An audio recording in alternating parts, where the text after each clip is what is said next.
Trump just blinked again. Iran called his bluff. Gas is over $4 and heading higher. Republicans just lost their two biggest advantages with voters, and a Democratic gerrymander in Virginia might flip the House of Representatives. It's Thursday, April 23rd. I'm Grant Herms. This is Make It Make Sense.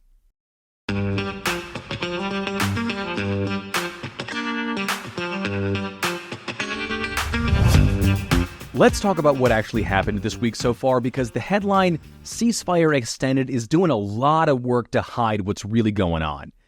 Tuesday at 4:09 p.m., which is like dinner time for a 79-year-old president, Trump posted that the U.S. would, quote, hold our attack on the country of Iran until they came up with a unified proposal, and that he'd extend the ceasefire until such a time as their proposal is submitted.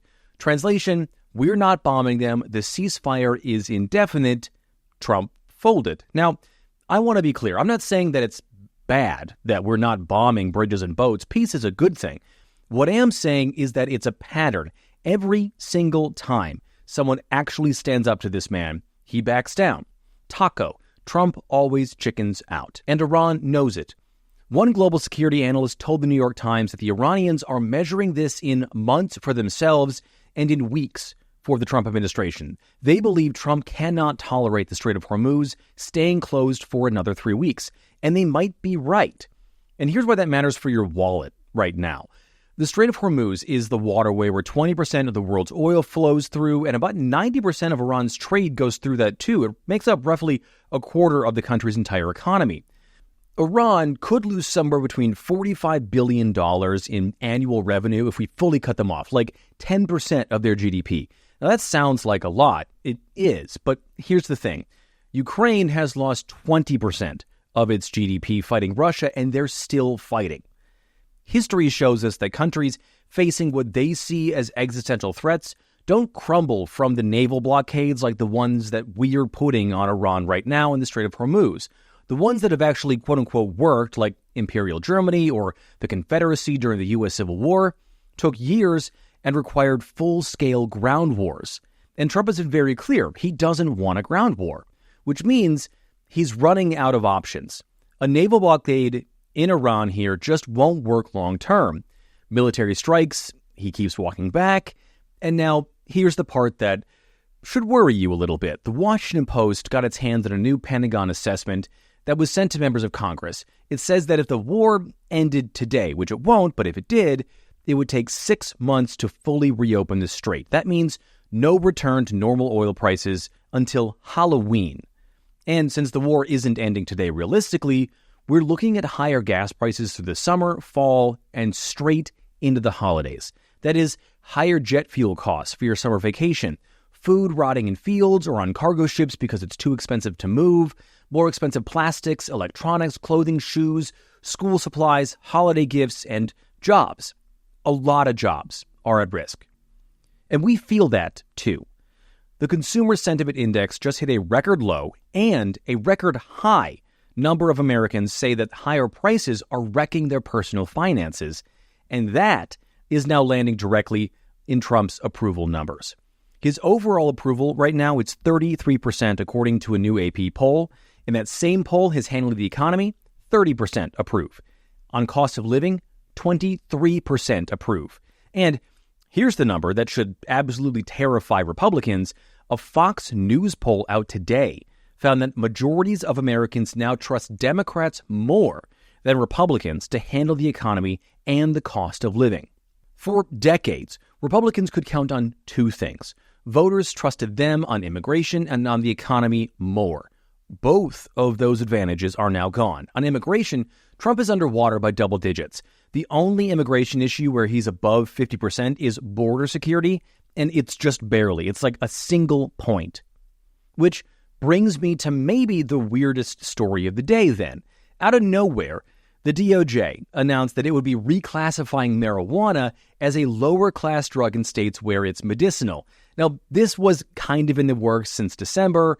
It's not full decriminalization. Congress has to do that. What it means is that there are lower penalties and less aggressive prosecution from the DOJ, but this kind of thing is very popular nationally. The timing, though, here, Your approval ratings are the lowest of your presidency, gas is over $4, the economy is kind of spiraling, and suddenly, hey, here's some weed. Get high about it. I get it. Okay, when we come back, we are going to talk Virginia redistricting and why you are not mad at Congress enough about rigged elections. Today's episode is brought to you by Ground News, which is something that I wish was around when I first started getting interested in and covering politics. I know it seems like common sense now, but it's really hard to sift through all the news that is out there because the same story can be completely different depending on who and where you're reading it from. That's where Ground News comes in. They give you all the versions of the story right in your feed, left, right, and center. They show you those side by side so you can see how the framing changes and you get a full view of the story. They also have a Blindspot feed that flags stories that are being ignored by one side of the aisle entirely. In a media landscape built to keep you in an echo chamber, Ground News shows you the way out.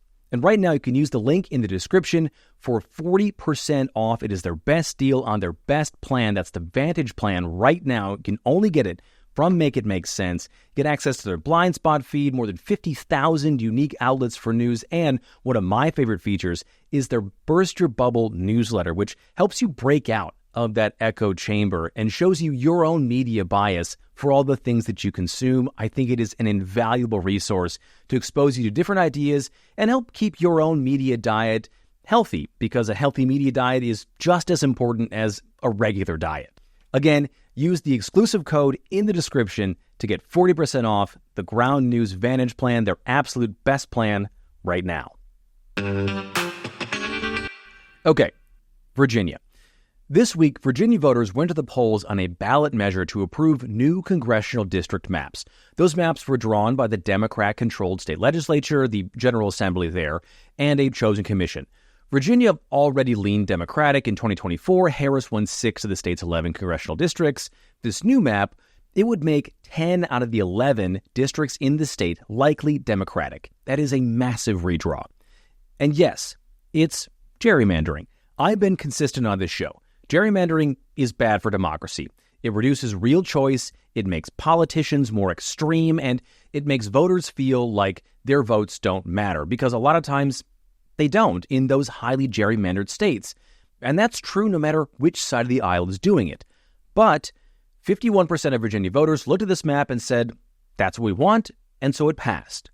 Within hours, Republicans sued a friendly conservative judge in a Western Virginia county, meaning a county in Western Virginia, not in West Virginia. That's confusing.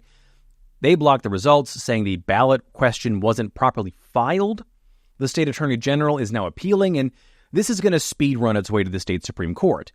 The current expectation is that the court will side with voters because challenges to filing procedure after the vote are hard to win when there's always plenty of time to raise these issues before the votes happen.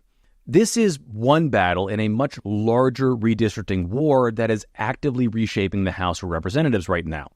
Since the last census, and really since the last summer, here's the running tally of states trying to change who was voting in which district in the middle of the decade, normally when states don't do this. In order, Texas, Missouri, North Carolina, and Ohio redrew their maps, giving Republicans likely a net of 9 new seats. And then California redrew, giving Democrats 5 seats back. Utah redrew, adding 1 more Democratic seat. And now Virginia could add 4 more. The current running total there, if your math is fast, is Democrats are up by 1, just from redistricting alone, not voting. And this doesn't include the ongoing fights in New York, Louisiana, Georgia, and Florida, which could end up slightly tilting towards Republicans. And none of that includes members who've resigned, retired, or passed away, which is creating a bunch of new races, potentially open seat races. And so what you're looking at is a House of Representatives in November that could be dramatically different. Members representing new districts, making different decisions, with the majority potentially up for grabs before a single person has ever voted in the midterms. This is all happening during primary season. Right now, in some races, a candidate could be running in a district that won't even exist in 2 months. Incumbents could find themselves needing to jump into open races because the lines have moved. Absentee ballots might have to go out before new maps are approved, and election officials are going to have to pull off something really difficult, if not impossible. Now, before I wrap up here, I have to tell you about a genuinely unhinged move coming out of Congress in response to all of this. Naturally, there's been some backlash to this vote in Virginia. Georgia Republican Congressman Rich McCormick, the guy who once suggested elementary school kids should work at McDonald's to afford lunch, that's real, just introduced the Make D.C. Square Again Act, the MDSA Act. Catchy, right? The bill would redraw D.C.'s boundaries back to its original 1790 design, absorbing Arlington, Alexandria, and Fairfax County, Virginia, the most populated county in the Commonwealth, and the county that just so happened to swing the recent redistricting vote. McCormick says it's to right a historical wrong from 1846, when President James K. Polk returned Fairfax to Virginia so wealthy slave owners would have more congressional representation. But here's what he explicitly says it would do: remove 250,000, mostly Democratic voters, from Virginia's Senate and House representation because D.C. doesn't have senators or a full voting member of Congress.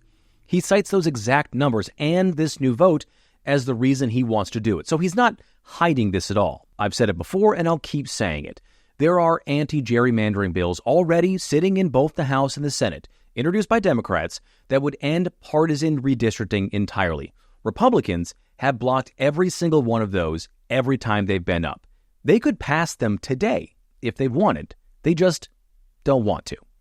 There's still a lot of road between now and November, and the map, literally and figuratively, is going to keep changing, whether that's in Iran with the Strait of Hormuz or with congressional districts. So I think that's a good place to leave this for now. If this was helpful to you at all, share it with your friends, like and subscribe. And if you want a deeper dive this week on the news, the brand new piece is live on the Make It Make Sense Substack about the DOJ's bait and switch on voter fraud. That is just for paid subscribers. You can get that for just $5 a month. The link is below. I'm Grant Herms. Thank you so much for listening, and I'll see you next time.